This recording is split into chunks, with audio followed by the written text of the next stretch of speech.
Arise international correspondent Karl Bostic joins us now for the latest in Niger Republic. It's good to have you, Karl. Are there any more details for why the ECOWAS meeting in Accra was cancelled? Well, it was scheduled to be a meeting of defense leaders, defense ministers from ECOWAS countries to work out a timetable for the deployment of special forces. Apparently, they're saying it's been suspended indefinitely. This could be for legal reasons, technical reasons, financial reasons. Just keep in mind, this is an undertaking that ECOWAS has really never taken before on this scale before. It's intervened since 1990 in various coup-type situations. But the last coup they intervened in was 2017 in Gambia. Gambia is the smallest, or one of the smallest countries in Africa. In area, it's less than 1% the size of Niger. In other words, Niger is 100 times the size of Gambia, twice the size of France, the size of Texas. You need a lot of troops to kind of, go into Niger. At the very least, we're looking at maybe 3 countries, Nigeria, Cote d'Ivoire, which is Ivory Coast, and Senegal, which have committed to deploying troops. We're talking thousands of troops. Nigeria, as the leader of ECOWAS, has historically been the one contributing the most troops. So there's the issue of, what is the composition of this force? How many forces? And then how many are needed to go into a country the size of Niger? And because of you saw reports about domestic dissent in Nigeria, of all countries, about why people are very anxious about this. So this is where perhaps financing from the EU does come in. At the very least, in terms of a timetable, then this could take days, certainly not days, but maybe weeks to pull all of this together in terms of getting a coalition force, at minimum maybe 2 weeks, for example. But to give another example, just how formidable a challenge this is, there's been no real coordination on this size before ever for ECOWAS. And secondly, when you talk about Niger, this is a Western-trained army. They've been trained by the U.S., they've been trained in Europe, and at the same time, you're looking at a country that's actually worked against counterterrorism with other countries, called the G5. They've already partnered with Mali, Burkina Faso, and Mauritania in coordinating the fight against counterterrorism. So they have experience doing this. And then finally, even the head of the junta, General Chiani, he was a former ECOWAS peacekeeper. He led a battalion. He knows how ECOWAS works. He knows how these interventions work. So the longer this takes, they're going to be more deeply entrenched. But you need to keep in mind that this is a military option only, because Tinubu wants to say all options on the table. Meanwhile, the window of diplomacy still remains open. All right. Karl, do we know anything else about the condition of President Bazoum? Well, it's really disheartening, just what little we do know already, because now we're looking at day 11 or day 12 even.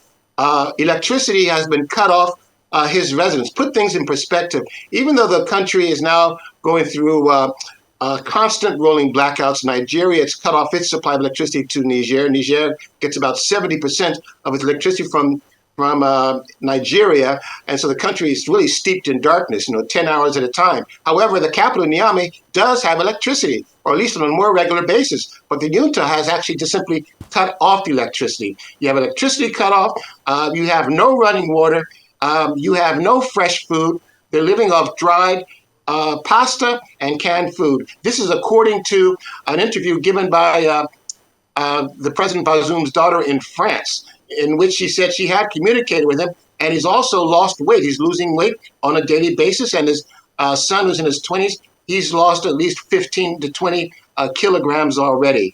If anything, you've got really the UN, the EU, and the US now more concerned about his safety and health than even a diplomatic window. In fact, the unwritten, the unspoken rule in diplomacy is that in cases of coups like this, no harm should befall an ousted leader.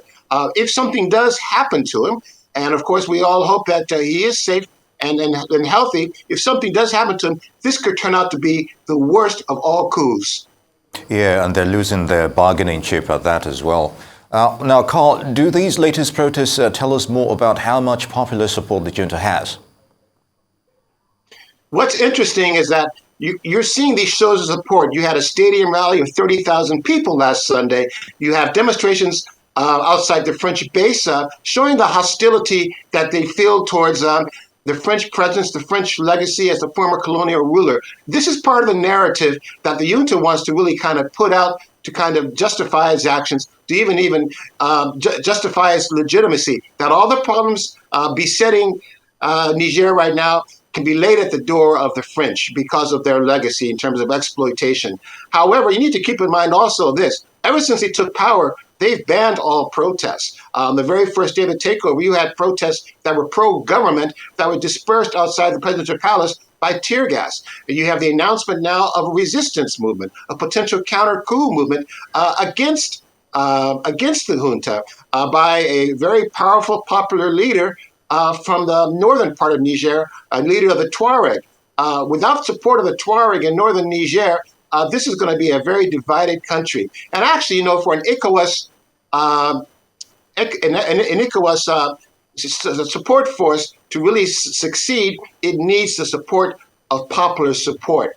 And that's what the junta wants to stifle. And that's why we see these demonstrations. But what's also interesting, tellingly enough, you've got not only French base in Niger, you've got 2 U.S. bases of 1,100 U.S. troops. We've seen no such protests at all outside the U.S.